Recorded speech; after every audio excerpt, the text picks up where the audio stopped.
The vast chamber of the Galactic Council stretched upward into darkness, its crystal walls glowing with soft blue light. Ambassador Dai stood straight and proud at the center of the room, his diplomatic uniform crisp and neat despite the long journey from Earth. Around him, representatives of 100 alien species watched from their floating platforms, their whispers echoing through the massive space. Military attaché Han stood 2 steps behind him, her hand never far from her holstered sidearm. 20 years of military service had taught her to always be ready, even in supposedly peaceful situations. Her eyes constantly scanned the room, noting possible exits and watching the alien guards positioned at regular intervals. High Counselor Yuna descended from her elevated position, her serpentine body coiling gracefully as she approached the human delegation. Her scales shifted colors in the chamber's light, moving from deep purple to bright green. The sight was beautiful, but Han couldn't help noticing how those scales might serve as natural armor. "Welcome, representatives of Earth," Yuna said, her words translated by the floating orb between them. "We have studied your civilization with great interest since detecting your first faster-than-light experiments." Day bowed slightly, exactly the proper degree for a first meeting between equals. "We are honored to join the galactic community," he replied, his voice steady and confident. "Earth looks forward to peaceful cooperation and cultural exchange." Yuna's head tilted, and gestured it seemed universal among reptilian species. Yes, of course.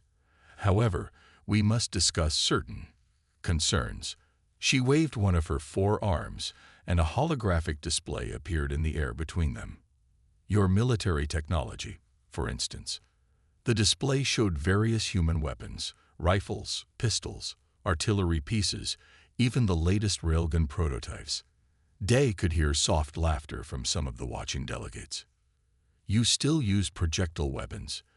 Yuna asked, her translator struggling to filter out the mockery in her tone. "Physical ammunition. Actual explosives." Han felt her jaw clench. She had seen what those primitive weapons could do in the border wars. Her right hand unconsciously touched the scar on her left arm, hidden under her uniform sleeve. "We find them effective," Day replied diplomatically. "Our weapons technology has developed continuously for centuries." A new voice joined the conversation. "Surely you jest." A floating platform descended, carrying what appeared to be a mass of crystalline tentacles arranged around a central eye. The creature's translator identified him as Military Advisor Pack. "Our youngest species abandoned such crude devices millennia ago. Energy weapons are clearly superior in every way." To demonstrate, Pack extended one tentacle, which sprouted a complex geometric pattern. A beam of pure white light shot out, striking a target that appeared in the air. The target, a metal plate, developed a perfect circular hole with melted edges. "Clean, precise, and civilized," Pack declared. "No messy explosions, no primitive chemistry, no physical projectiles to waste resources on." Han couldn't stay quiet any longer. "With respect," she said, stepping forward, "we found that different tactical situations require different solutions. Our projectile weapons have proven highly effective in various environments." The chamber erupted in what the humans assumed was laughter, though it came in a variety of sounds from clicks to whistles to subsonic rumbles. Yuna raised her arms for silence. "Your dedication to tradition is admirable," she said. "But if Earth wishes to join the Council, you must understand that certain standards must be met. Military modernization will be essential." Day maintained his diplomatic smile, but Han saw the steel in his eyes. She had worked with him long enough to know he was angry, though he'd never show it. "Perhaps," Day suggested, "a demonstration would be in order, to show the practical applications of our various technologies."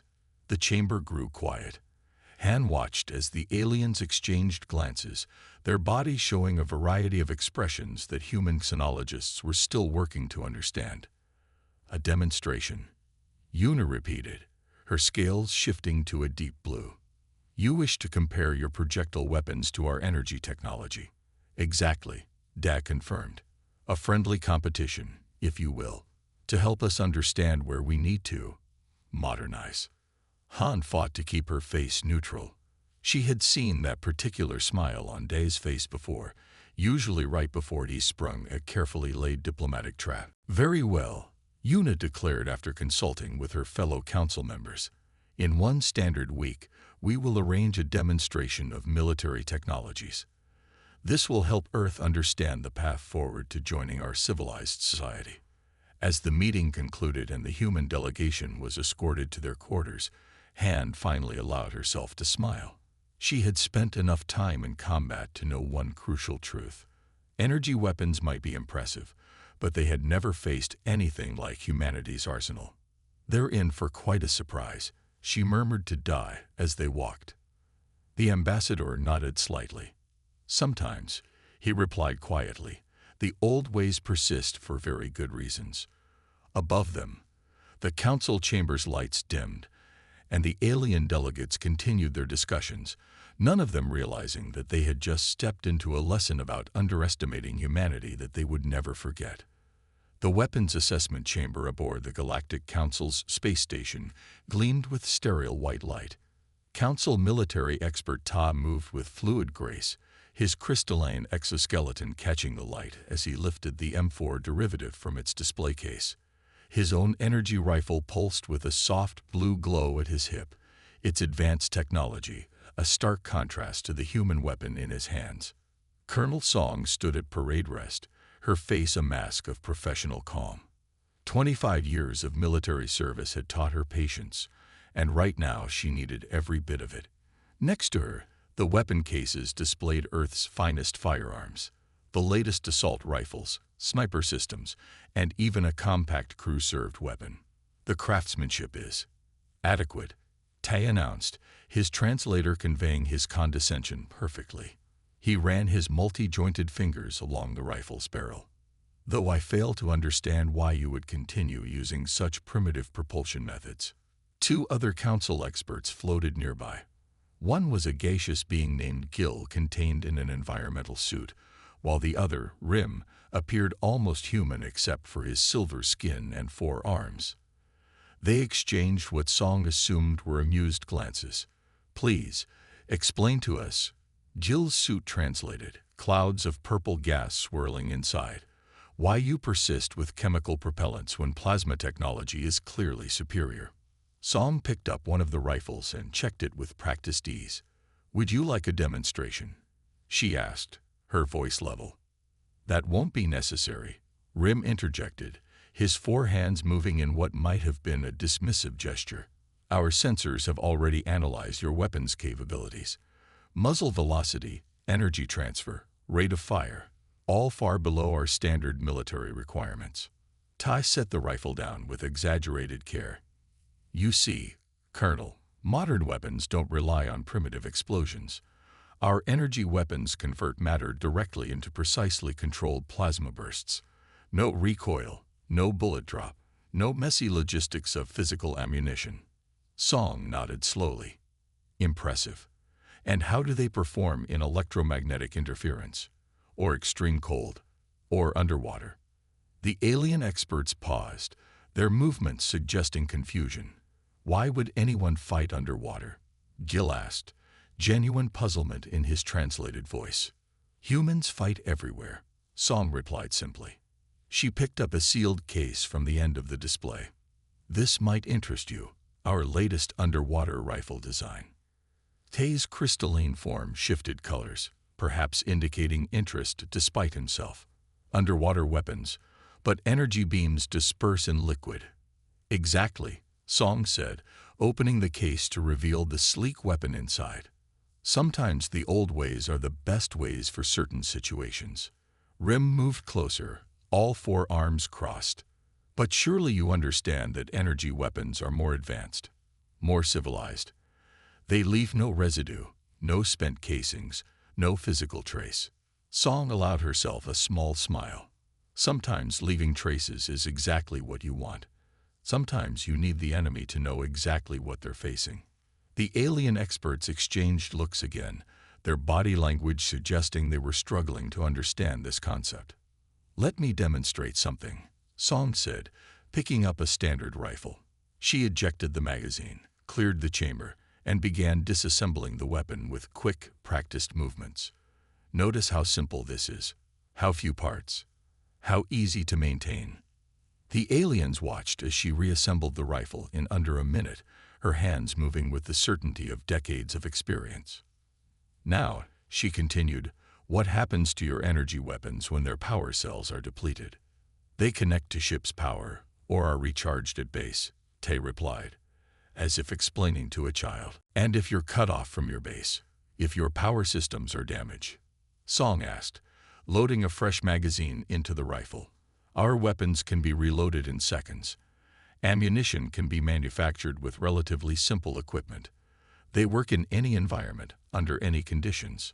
Gil's gaseous form swirled faster, perhaps indicating agitation. But they're so basic, so primitive. Sometimes primitive works, Song replied, securing the weapon back in its case. You might be surprised at how effective primitive can be. Tad lifted his energy rifle, its soft hum filling the room. This weapon can fire 500 plasma bolts per minute, each capable of burning through standard armor. How can your projectiles compete with that?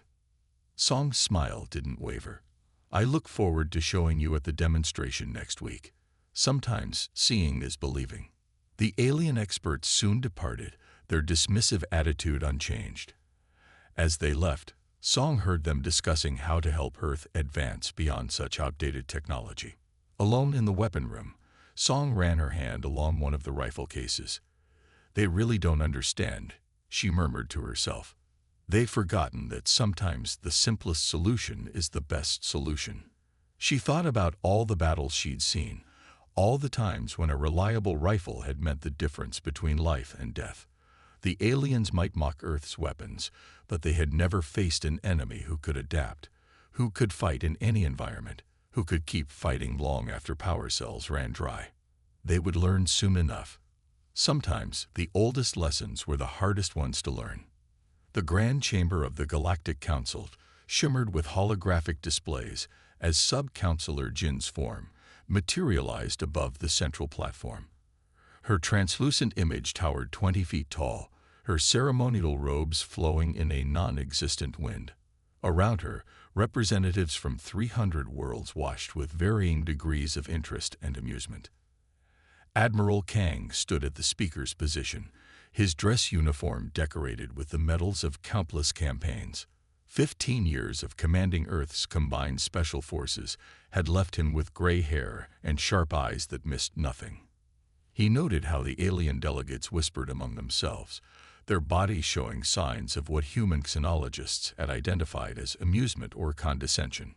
The Galactic Council formally invites Earth to participate in a military capabilities demonstration, Jin announced, her translator making her words crisp and clear. All member species will observe as Earth showcases its traditional armaments. Kang caught the slight pause before traditional. Behind him, his aide, Lieutenant Min, shifted slightly. She had served with him through the Mars Rebellion and knew his tells. The Admiral was enjoying this more than he should. We accept your gracious invitation, Kang replied, bowing precisely the correct degree. No more, no less. Earth would be honored to demonstrate our military capabilities alongside the Council's forces. Jin's holographic form flickered slightly. To ensure fairness, we have prepared a variety of challenge scenarios. These will include target engagement, penetration tests, and simulated combat situations. Of course, Kang said, his smile never wavering. We would expect nothing less from the esteemed Council. A new hologram appeared, showing the testing grounds on a nearby moon. The facility was massive, with different environmental zones and testing ranges. Kang's experienced eye picked out details the aliens probably thought insignificant. Natural cover, varying temperatures, electromagnetic interference zones. The demonstration will begin in 3 standard days, Jin continued. Each participant will be allowed to showcase their primary weapon systems. We have included special dispensation for Earth's unique requirements regarding physical ammunition and primitive propellants. Several delegates didn't bother hiding their laughter at this. Kang merely nodded, remembering similar laughter before the Mars Rebellion. The Separatists had thought their energy shields made them invulnerable too. "We thank the Council for their consideration," he said. "Earth will require 6 hours to transport our equipment and personnel to the testing facility. Will that be acceptable?" Jin's hologram showed what might have been surprise. 6 hours? Surely you'll need more time to move your physical weapons and supplies. "No, 6 hours will be sufficient," Kang replied. He didn't mention that the equipment was already loaded on ships in high orbit, ready to deploy. Always be prepared, the first lesson they taught at the academy. "Very well," Jin said. "We look forward to this educational experience. Perhaps it will help Earth understand why the galaxy has moved beyond such basic tools." As the chamber began to empty, Lieutenant Min stepped closer to Kang. "They really have no idea, do they, sir?" she whispered. Kang watched the departing delegates, remembering battles won not with fancy energy weapons, but with reliable firearms and well-trained soldiers. He thought of jungle fights where energy weapons failed in the humidity, of orbital drops where simple kinetic weapons proved more effective than any plasma burst. "No, Lieutenant, they don't," he replied quietly. "But they will learn. Combat has a way of teaching harsh lessons." He turned to leave the chamber, his mind already running through the demonstration plans. They would bring the new railguns, of course, but also the tried and true ballistic weapons. Let the Council see what primitive weapons could do in trained hands. "Send word to the ships," he told Min as they walked. "Tell them to begin final preparations, and make sure we bring the special ammunition loads, the ones we developed for the Mars shield generators." Min nodded, a small smile playing at her lips. She had been there on Mars, had seen what human ingenuity could do against supposedly superior technology. As they reached their transport, Kang paused to look back at the Council chamber. The aliens thought they were giving Earth a chance to learn why they should abandon their primitive weapons. Instead, they were about to learn why humanity had kept developing and refining these weapons for centuries. 3 days, he murmured to himself. 3 days until they learn why you never underestimate a human with a gun. The transport's doors closed silently behind them, and somewhere in orbit, Earth's finest weapons and soldiers waited for the order to show the galaxy exactly what primitive weapons could do. The massive demonstration field stretched out before the gathered delegates, its surface specially prepared with various target zones and barrier systems. Security Chief Rim stood behind the supposedly impenetrable crystalline observation wall, his energy shield humming softly around him as an extra precaution. Below, human soldiers moved with practiced efficiency, setting up their equipment with methodical precision. "Such an unnecessary display of physical labor," commented Senior Observer Gill, his gaseous form swirling inside his containment suit. "Why don't they use automated systems like civilized beings?" Rim watched as the humans finished positioning their first weapon system. It seemed almost crude, a long barrel mounted on a sturdy base, with boxes of physical ammunition stacked nearby. The weapons operator, a human female introduced as Sergeant Park, moved around her station with quick, practiced movements.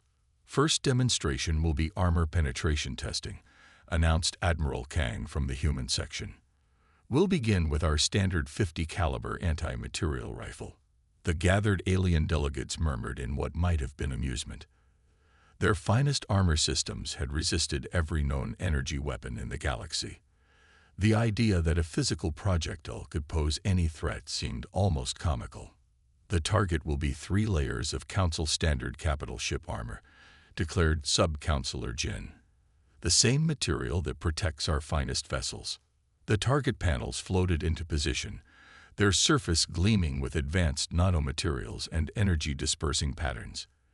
Each layer was certified to withstand direct hits from military-grade plasma weapons. Sergeant Park settled behind her weapon, her movements calm and precise.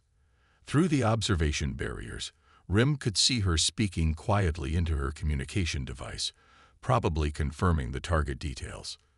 "You may proceed when ready," Jin announced, her tone carrying just a hint of condescension. Park made a few final adjustments to her scope. The weapon itself seemed to sit there, inert and lifeless compared to the humming energy weapons the Council forces carried. "Target locked," Park reported, firing. The sound caught everyone off guard. Even through the barriers, the sharp crack of the rifle was unlike anything the alien delegates had heard before. But the sound wasn't what silenced the chamber. The first round punched through all 3 layers of impenetrable armor, leaving clean holes with petals of torn metal curling outward. The kinetic force was so great that the final layer was torn completely from its mounting. Complete silence fell over the observation area. Rim's energy shield flickered as he unconsciously took a step backward. "Direct hit on target," Park reported calmly. "Permission to demonstrate armor-piercing incendiary rounds." Before anyone could respond, a new voice cut through the silence. "Impossible." Senior military advisor Todd pushed forward, his crystalline form shifting colors rapidly. "The sensors must be malfunctioning. Nothing can penetrate that armor." "Would you like us to set up new target panels?" Admiral Kang asked politely, "perhaps with additional layers." The alien delegates huddled together, their various forms betraying agitation and disbelief. Rim watched as human soldiers efficiently set up new target panels, this time with 5 layers of the supposedly impenetrable armor. Park loaded a different type of ammunition, the rounds glinting dully under the demonstration field's lights. "Ready to fire," she reported. The second shot was even more impressive than the first. The armor-piercing incendiary round not only penetrated all 5 layers, but exploded after passing through, sending fragments of superheated metal in all directions. "By the first stars," Hill whispered, his gaseous form condensing in shock. "What kind of weapons are these?" Admiral Kang stepped forward, his voice carrying clearly through the communication systems. "This is just our basic anti-material rifle. Would the Council like to see our modern railguns next, or perhaps a demonstration of our artillery systems?" Rim watched as the human soldiers began unpacking larger weapons. He noticed something that had escaped him before. Every human moved with the quiet confidence of experienced warriors. They weren't showing off. They were simply demonstrating what they could do. "I think," Sub-Counselor Jin said carefully, her earlier condescension completely gone, "we should review the demonstration schedule. Perhaps a more comprehensive evaluation is in order." As the delegates rapidly discussed this development, Rim couldn't help but notice Sergeant Park calmly cleaning her rifle, completely unsurprised by what it had accomplished. He realized with growing unease that the humans hadn't brought these weapons to learn from the Council. They'd brought them to teach the Council a lesson. And this, he suspected as he watched more human weapons being prepared, was only the beginning of that lesson. Senior researcher Lee adjusted his quantum-enhanced viewing scope again, refusing to believe what he was seeing. 2 kilometers away, human snipers were consistently hitting targets that appeared as mere specks, even through the Council's most advanced optical systems. 37 hits out of 37 shots, reported the automated scoring system. Average deviation from target center, less than 2 centimeters. Lee's assistant, data analyst Ba, frantically reviewed the sensor readings. "Sir, they're accounting for wind patterns we can barely detect. And look at this, they're even compensating for the planet's rotation in their calculations." The human sniper team, led by Master Sergeant Yoon, showed no celebration at their performance. They simply reloaded their weapons with the same quiet efficiency they'd displayed all morning. These were not soldiers showing off. These were professionals demonstrating their craft. "Begin artillery demonstration," announced Admiral Kang's voice over the command channel. "All observers please activate your protective shields." Lee watched as human crews wheeled out what looked like primitive tubes on mobile platforms. The mock city before them, built to Council military specifications, stood proud with its energy shields and phase-shifted armor. It had been designed to withstand orbital bombardment. "First round will be standard high explosive," called out the artillery commander. "Fire for effect." The sound was unlike anything the Council observers had ever experienced. The artillery pieces roared in sequence, their shells arcing high into the sky. Lee tracked them with his instruments, noting their seemingly simple ballistic trajectories. Then the shells hit. The first volley smashed through the city's outer shields as if they weren't there. Buildings designed to resist plasma weapons crumbled under the kinetic impact. Before the dust from the first hits could settle, a second volley was already in the air. "How?"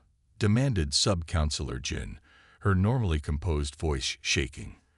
"Those are just metal shells with chemical explosives." A human artillery officer named Captain Kim approached the observation post. "Would you like to see our guided munitions next?" he asked politely. "Or perhaps a demonstration of our multi-stage penetrator rounds?" Lee watched in growing disbelief as the human crews loaded different types of shells. Each volley demonstrated a new capability. Shells that could change direction in flight, rounds that penetrated underground bunkers, munitions that created precise patterns of destruction. "Their targeting systems must be incredibly advanced," Bai whispered, still trying to make sense of it all. "No," Lee replied slowly, understanding finally dawning. "Look at their equipment. These are mechanical systems. They're doing this with physics and engineering, not advanced technology." The next demonstration drove this point home. The human crews disabled all electronic systems, proving they could still hit targets using purely manual calculations and centuries-old techniques. "You see," Admiral Kang explained to the stunned observers, "we never stopped developing these weapons. While other civilizations focused solely on energy weapons, we kept refining our ballistic technology. Sometimes the old ways have advantages you don't expect." A final volley reduced the remaining mock city to rubble. The human crews immediately began maintenance on their weapons, checking each system with practiced care.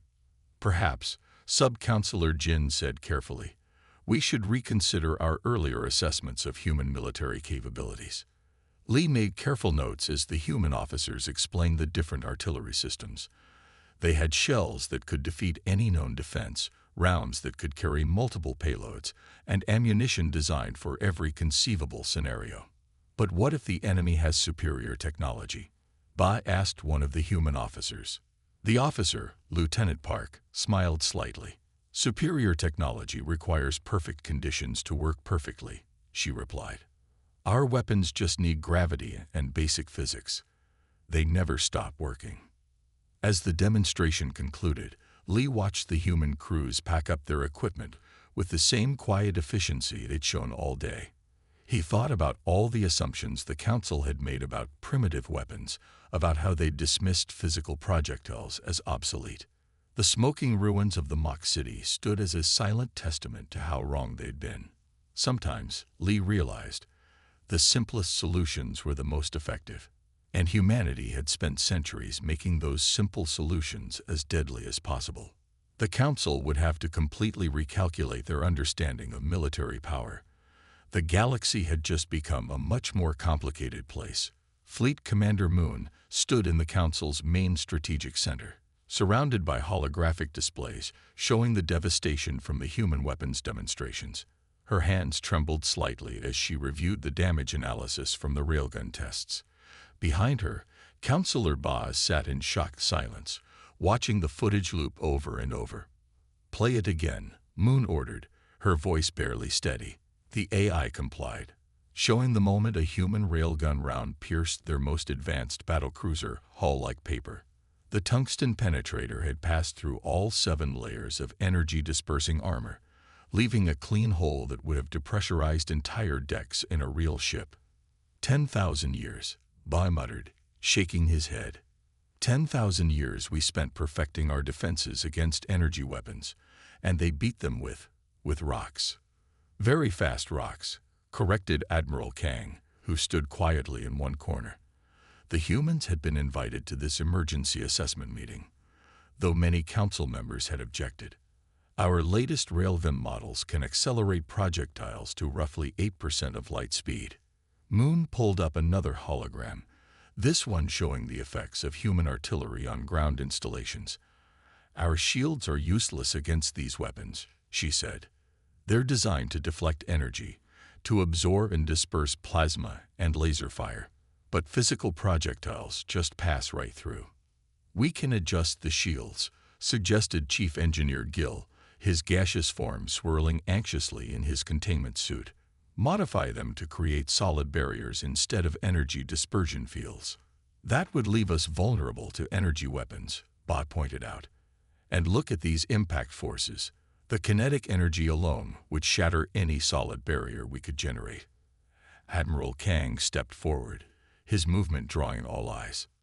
"If I may," he said politely, "you're facing the same problem we did centuries ago. That's why we never abandoned physical weapons.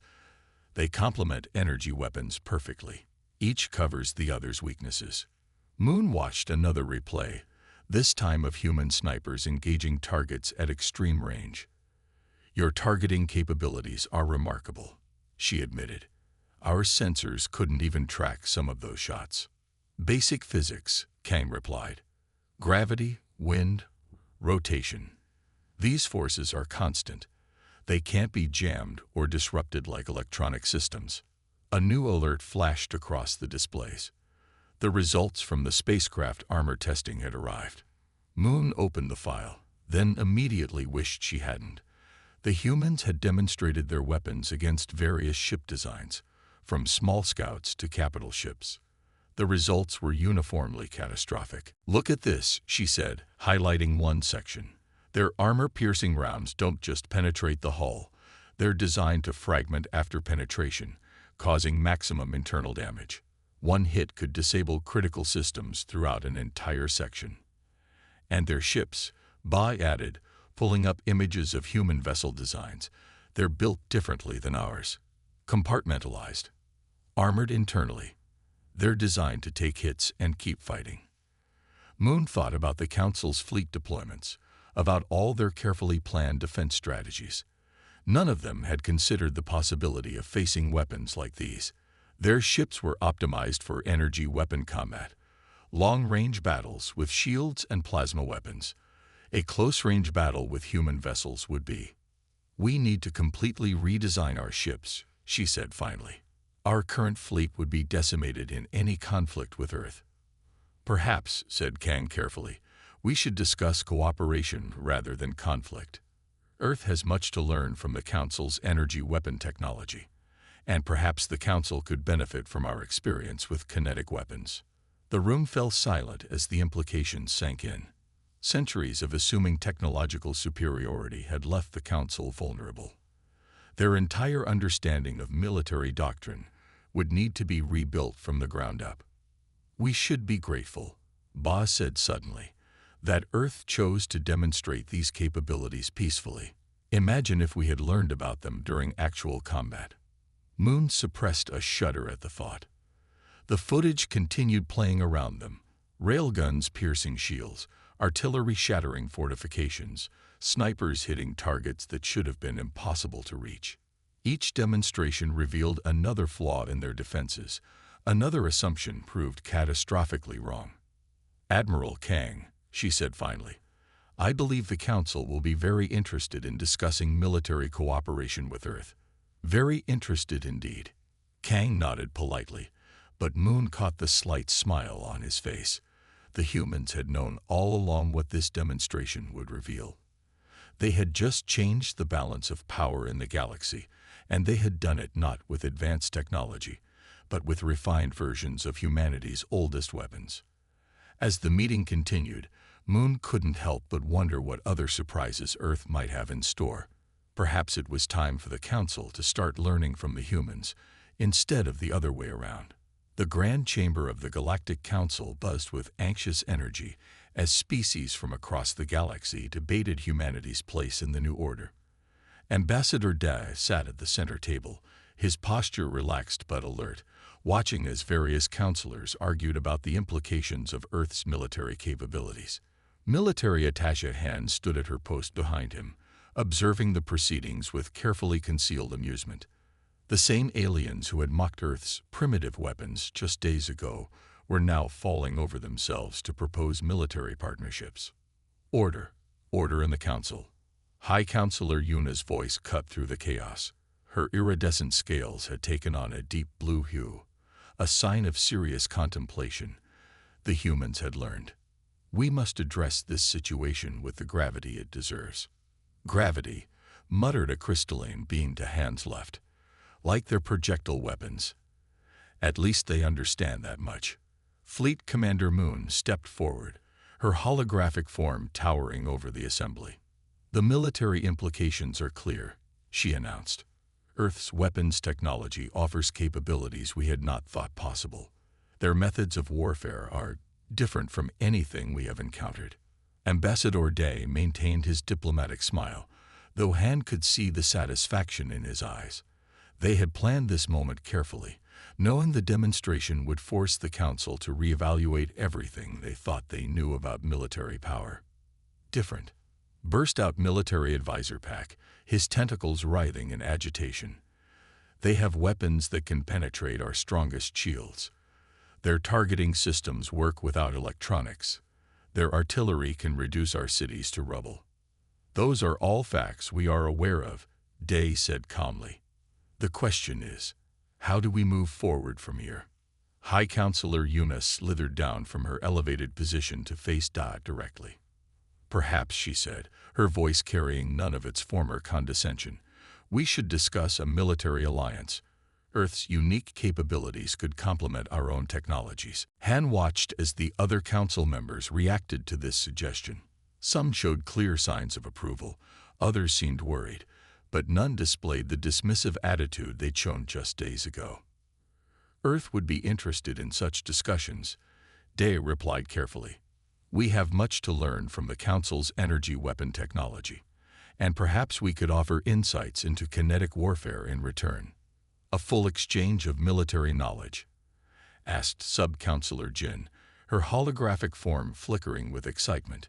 Access to your weapon designs.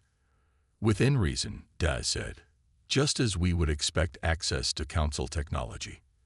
A true alliance must be built on mutual respect and exchange. The chamber erupted in discussion again, but this time the tone was different. Species that had never cooperated before were suddenly finding common ground in their need to understand and adapt to human military capabilities. We should establish joint training programs, suggested Fleet Commander Moon. Our forces need to learn how to operate alongside human weapons, and perhaps how to defend against similar weapons should other species develop them. Han noticed how several delegates shifted uncomfortably at this suggestion. The demonstration hadn't just revealed humanity's capabilities, it had exposed a critical vulnerability in Council military doctrine. Anyone who developed similar weapons would have the same advantage. Earth agrees, Day announced. We propose establishing a joint military research and training facility, a place where our forces can learn from each other and develop new strategies together. High Counselor Yuna raised all four of her arms for silence. The Council will need to vote on these proposals, she said. But speaking personally, I believe we would be fools to reject this opportunity. Humanity has shown us that there is much we still have to learn about warfare. And peace, Dai added quietly. Sometimes the best way to maintain peace is to understand all forms of warfare. The session continued late into the night, with various proposals and counter-proposals being debated. Through it all, Ambassador Day remained calm and collected, guiding the discussions toward the outcomes Earth had hoped for. As the meeting finally drew to a close, Han approached Day's position. It worked exactly as we planned, sir, she said quietly. Day nodded slightly. Humans have always understood something the Council forgot, he replied. True strength comes not from having the most advanced technology, but from understanding all types of warfare, old and new. High Counselor Yuna approached them one final time. Ambassador, she said, I believe this marks the beginning of a new era in galactic history. Yes, Dad agreed, allowing himself a small smile, though perhaps not quite in the way you originally expected. As they left the chamber, Han reflected on how quickly things had changed. The Council had invited Earth to learn why they should abandon their primitive weapons. Instead, they had learned why humanity had never stopped developing them. Sometimes, she thought, The old ways really were the best ways after all.